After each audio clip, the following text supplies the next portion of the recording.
There was a settlement about a year and a half ago about the commissions in real estate, consumers, their rights, disclosures, the way that real estate agents get paid. The more you make a big deal about this, the bigger the deal becomes. This country has just stumbled into the most equitable way to transfer real estate. Just for a little bit of background, if somebody's watching this and has absolutely no idea what the hell I'm talking about, there was basically a finding that real estate agents and real estate companies were not being truthful about the ways that commissions are paid, who's required to pay what, that there are no requirements, and that everything was negotiable.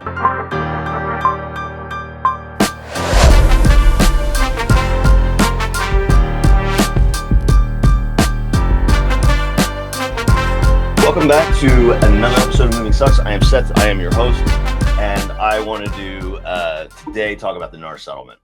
If some of you were engaged in the marketplace, you are a student or kind of just a general consumer of real estate, Zillowing, even after you buy your house, you never really disengage from the real estate space. And I know you're out there. HGTV watchers, what I call Zillowites. There was a settlement about a year and a half ago about the commissions in real estate, consumers, their rights, disclosures, and the way that real estate agents get paid. I wanted to get on here and just talk about what's the latest. And I was up in Allentown on Tuesday talking, or there was a big panel, and that question came up, and people were still talking about it. The update is that there is no update. Very, very good demonstration of free market capitalism is you can legislate or you can try to change things. But in the end, the consumer is going to do what they want to do.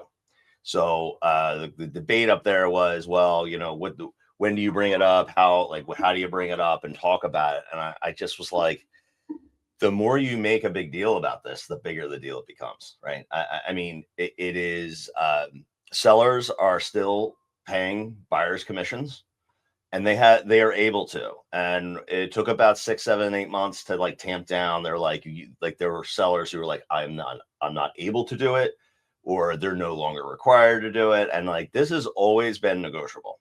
But the fact is that the way that somehow I've said this before on this podcast, somehow this country has just stumbled into the most equitable way to transfer real estate. And if you go across the pond or you go to Australia, there are no buyer agents. You see a property online, you have to go and engage the listing agent, the agent for the seller. And that is your agent. There is no other agent. So those systems are wrought with disclosure fraud. That agent for the seller never has true fiduciary responsibility to the buyer. So it's very much a buyer beware environment. In fact, I know a couple of agents from Australia who they kind of laugh and they're like, it sucks to be a buyer, man, because they don't really have any rights. And Australia, the home values have just absolutely skyrocketed, as you can imagine. But it also, it's just buyers have no leverage. And so somehow this country has stumbled into buyer agency, where the buyer has their agent and the seller has their agent. Just for a little bit of background, if somebody's watching this and has absolutely no idea what the hell I'm talking about, there was a lawsuit brought in federal court in Missouri. I think it was 2021. I don't remember the exact year, and it crawled its way through the courts. Finally got to federal court, and there was basically a finding that real estate agents and real estate companies were not being truthful about the ways that commissions are paid, who's required to pay what, that there are no requirements, and that everything was negotiable. For the higher end agent, this was all kind of a nothing burger. I mean, this was all known, and we were already kind of explaining this to the consumer. So I looked at it as really an advantage, because now what it did for us, though, is to have a conversation about compensation at the beginning of the relationship, which is fine by me. There were many buyers. I was just a handshake guy. It's like, if you want to work with me, great. If you don't, that's fine too. But now before we're able to show property, we are required to sign a buyer agency contract with that person, because they want to ensure that we are communicating and we have gone over our agency contract and obligations with the consumer before we engage property. I'm all for that. I mean, if you come on board with my team or me, I'm a more is better type person with information. There are agents who take it even further than they dump everything on the consumer. I mean, to cover your ass, that's fine, but I like to give more information than probably a lot of other agents do. Some agents just sign people up and they take them out. But I really like this new rule because it has taken the conversation about how realtors get paid and put it right at the beginning, so they are completely armed and understand how the marketplace might be a little different than what like their friend did 3-4 years ago. The fact is, at least in Philadelphia, and I know in the more traditional markets, your Chicago, your DC, your Atlanta, St. Louis, I know that there has been very little change. That there was this big fear about how buyers were now going to have to pay all their agents' commissions, and that was going to just put more stress on affordability or unaffordability, if depending on which way you look at it. And that has not happened. Sellers, I would say 95+% of certainly my sellers, but also the sellers out in the marketplace, they are still paying their agent and the buyer's agent. So if you've got a 6% commission, 3%, the seller pays a 6% commission, 3 go to the listing agent, and 3 go to the buyer's agent. And it's all negotiable. It's negotiable even after you sign like a listing contract. If the rest of the terms of the deal aren't great, you can always switch it. But in the end, it has largely been a nothing burger. And it's interesting to watch some of the agents out there because they will sit there and they're still making a big deal about it. They're still overthinking this, where in the end, it really just comes down to empowering the consumer with the information they need. That's it. And so there's no curveballs, and there's disclosure, and they know everything's negotiable. And we have extra forms at my company, Real. We have extra forms to make sure that everyone is aware that this is all negotiable. But in the end, if I could put my economics hat on, and you don't roll your eyes, free market capitalism, allowing consumer behavior to go unfettered, is the best way. This was a big kind of like a thing that was thrown into a generally very, very equitable system of buying and selling homes. And the market just shrugged it off because the seller knows that the best way to market their house is to make it as shiny of an object as possible. And that comes down to staging, and it comes down to photos, and it comes down to clean house. But it also comes down to making it affordable and as competitive for buyers as possible. Meaning, if the seller is covering their agent's commission and they're doing that for everybody, that increases affordability, and they are able to spend more money on the house itself.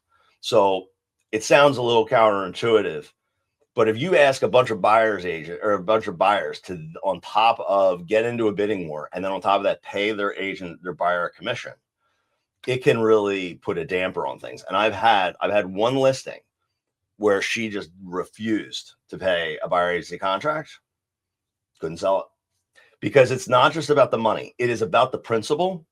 And if you have a buyer going out and seeing multiple houses, and they keep seeing, they know each seller is paying the buyer's commission, and maybe those houses aren't for them, but they keep asking, and they keep hearing seller's going to pay, and then all of a sudden they find a property where the seller's not paying.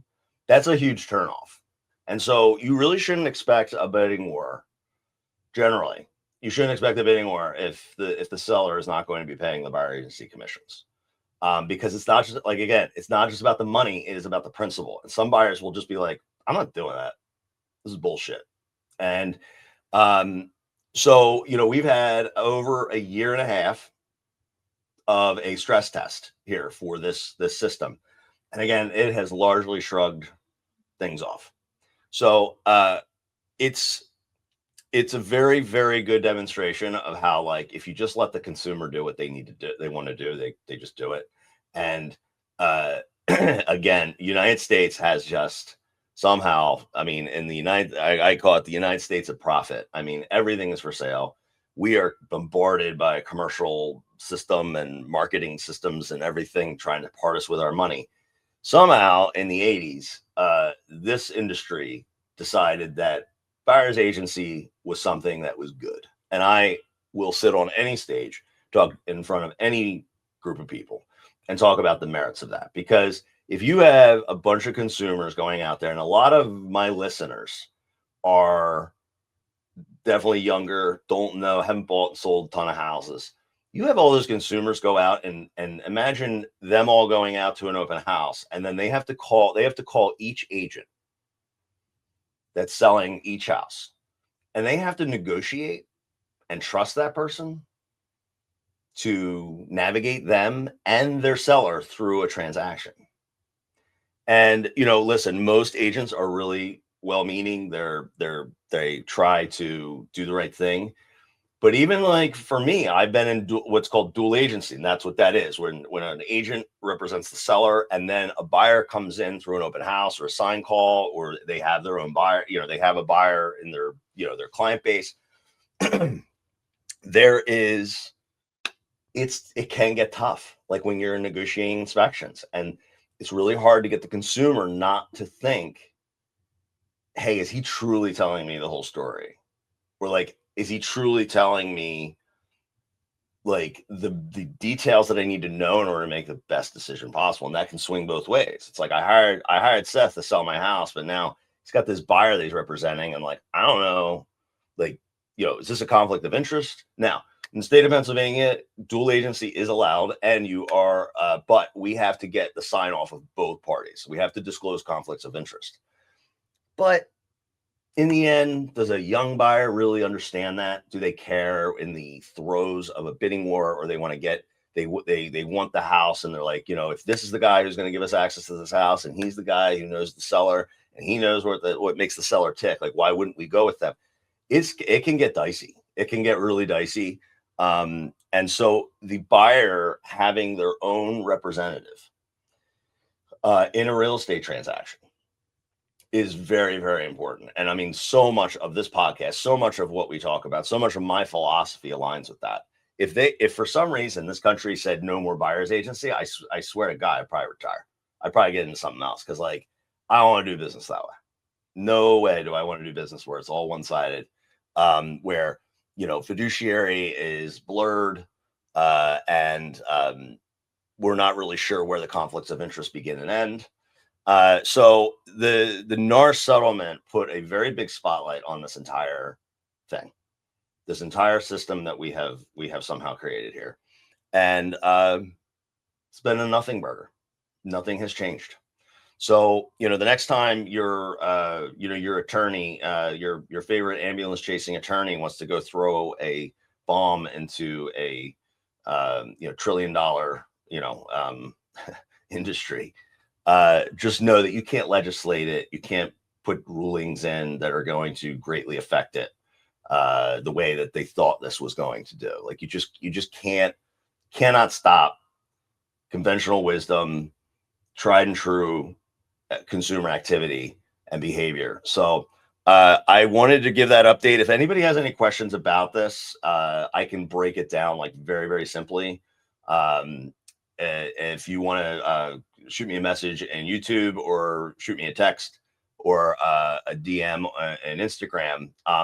But we, like, kind of blow past it now. I mean, we definitely give all the disclosure, but when this thing passed, we thought it was going to upend the whole industry, and we were going to change the way we did business, and it has largely not done that. So, just know if you're out there looking for a house or if you're selling a house, just know that the United States is very much it's a gift. It's a gift to be able to do real estate in this country, as hard as it still is, because it is terrible overseas.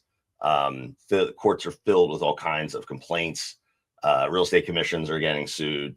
All kinds of things that are happening, and that doesn't happen here. The courts are very quiet because you have two licensees representing two different parties, and that is proper. And the irony is that's how law works too. People have a right to their own representation, right? So that dynamic works in real estate. So I hope you guys find that helpful. But again, if anybody has any questions about how that system works, any other individual observations, let me know. And if anyone out there has seen something kind of crazy because of this lawsuit, I'd love to hear it. I talk to agents all over the country, and there's things that go on, and there's always been things, regardless of the lawsuit, there's always stuff that happens. But in the end, just know that we have, again, fallen into a very, very equitable system. And I hope for everyone's sake that it never changes. All right. I'll see you. Thanks.